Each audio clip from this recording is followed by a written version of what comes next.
First, I want to give big thanks to Honda of Lao, which made this video possible. So if you're in the market for a brand new or used Honda, make sure you check them out. Their URL is in the description below. Today I'm behind the wheel of a brand new 2020 Honda Fit. And this, unfortunately, may be the last Honda Fit we see in the US. And that's because the next generation of Honda Fit was already showcased in Japan, but there's no word if it's going to come to the US, and that's because US buyers are looking for big, tall SUVs with all-wheel drive, and that's not what the Honda Fit is. The best way to think about a Honda Fit is it's like a Honda HR-V, but it's slightly smaller, without all-wheel drive, and it's a lot more affordable. So let's start out with the outside. The Honda Fit has like a round like egg shape, and you know, for me, I think Honda did a good job at making the Honda Fit look modern and stylish. A lot of people would disagree, but the reason why it has this shape is because Honda wants to maximize interior space, and I'm going to get to that in a little bit. If you look at the front, you see a very sloped hood, but you know, I think the Honda grille with the headlights and the fog lights, the bumper design, I think it looks good. I have no complaints. Now moving to the side, that's where you can see the bubbliness, right? But you know, with the alloy wheels, with this nice blue color on the outside, you know what? I think it's good. And finally in the back, you do have a spoiler, a shark fin antenna on top. You have really distinctive taillights on the side, and you have a nice looking bumper. So overall, I have no complaints about the look of a Honda Fit. I think Honda did a good job, and the way it's shaped, that's to maximize interior space. Let's start out with the cargo room in the back. Because this is a hatchback, you get a lot more cargo room than a standard sedan, which is great. You can fit taller items, taller boxes, luggage, much easier. But in case you wanted more room, just simply fold down the second row seats, and they fold virtually flat, which is really nice. And take a look, it's a lot of space. It's a lot of space. This rivals the cargo room in some subcompact and compact SUVs. Those seats in the second row, not only do they fold down, but they also fold up. That's why they're called magic seats. Honda is brilliant. They made it so that it could fold up, so that you could put things in the second row if you wanted to. Let's say a TV, groceries, I don't know, a bike. You could put a lot of stuff in the second row. So that's awesome. That's why the Honda Fit is so versatile. Because of those magic seats, you can flip the seats up or down, and you can configure it however you want.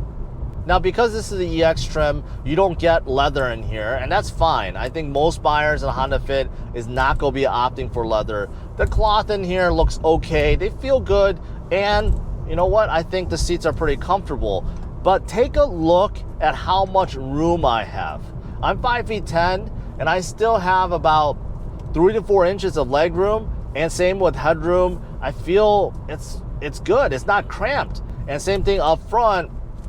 You know what? Plenty of headroom, plenty of shoulder room and hip room. I don't feel claustrophobic in here. And you know what?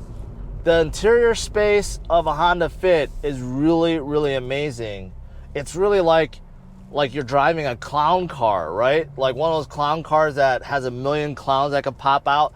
That's what it feels like in a Honda Fit. On the outside, it's quite small, but on the inside, there's an enormous amount of room. So what about the drive? Well, I think the Honda Fit is pretty comfortable, and I think a lot of people would enjoy driving a Fit around town and wherever.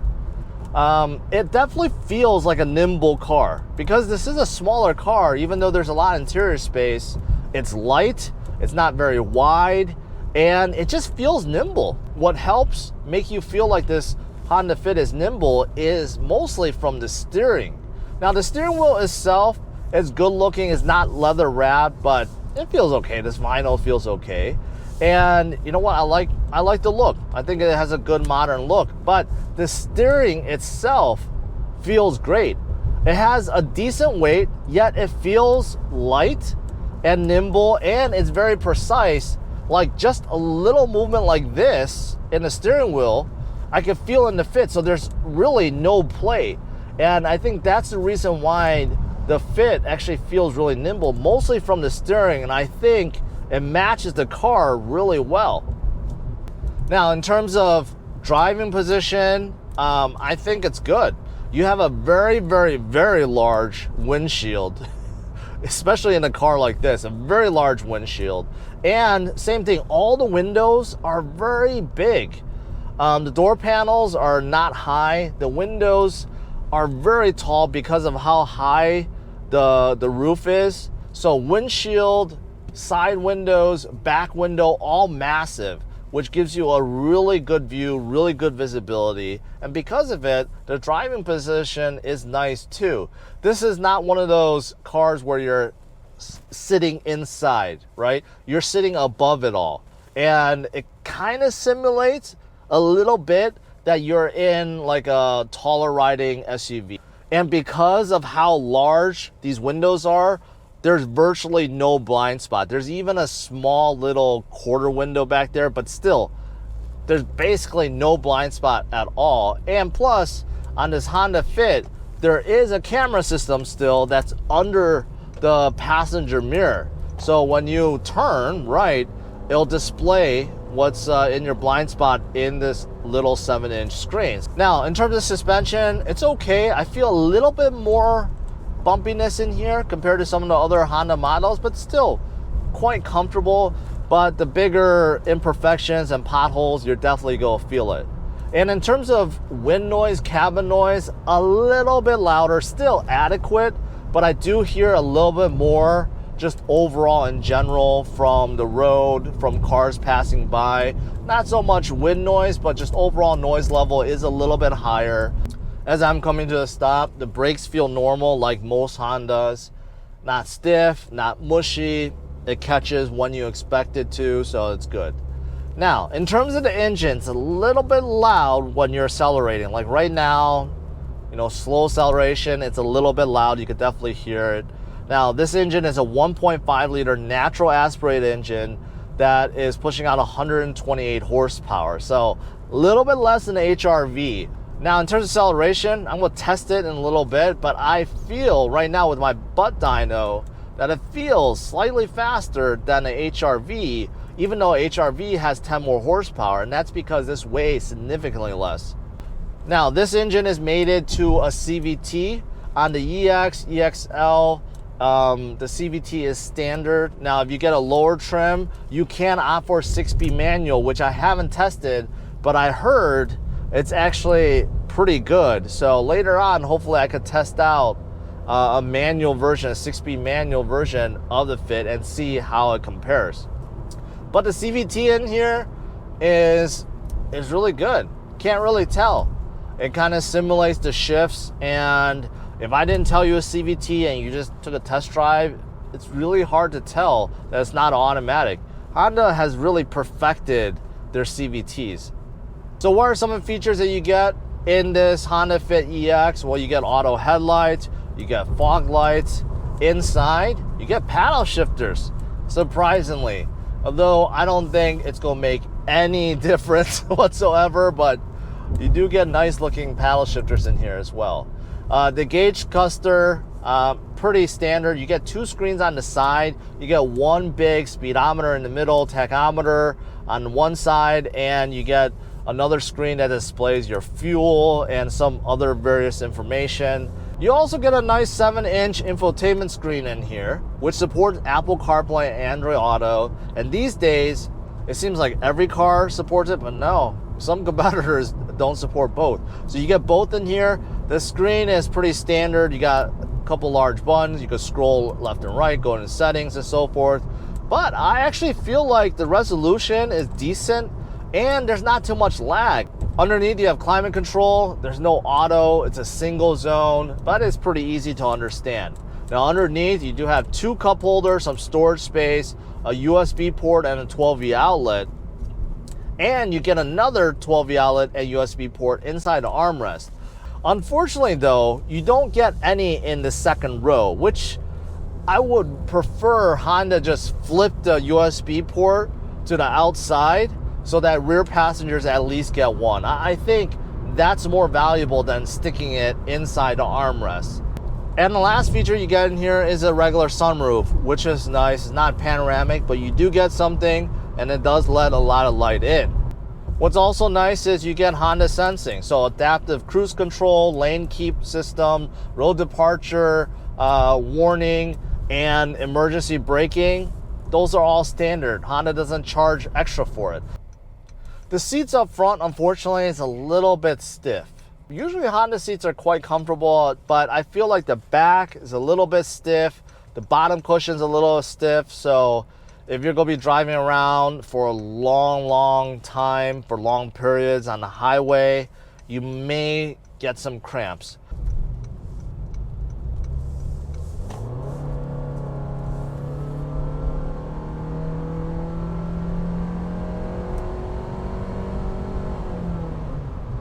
Okay. So kind of what I expected. It's not very fast, it's not very lively. However, this does feel faster than the Honda HR-V. And something I noticed is Honda did try to tune the throttle, so it's very touchy. So just a slight tap on it and the fit really moves. It's almost like the fit is in sport mode all the time. And that's because Honda wants you to feel a little bit quicker, like this fit has a little bit more pep in its step around town, and I could feel that. All right, lastly, let's talk about pricing. At the beginning of the video, I mentioned about how the Honda Fit was like an HR-V without all-wheel drive, and it's a lot more affordable.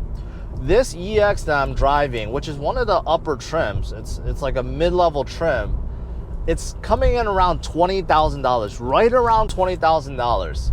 Now, if you get a lower version like a Sport or LX, it goes down significantly, and a base Honda Fit could be bought for around $16,000. Now, if you got a HR-V, the EX trim, same trim level, that's coming in almost $6,000 more.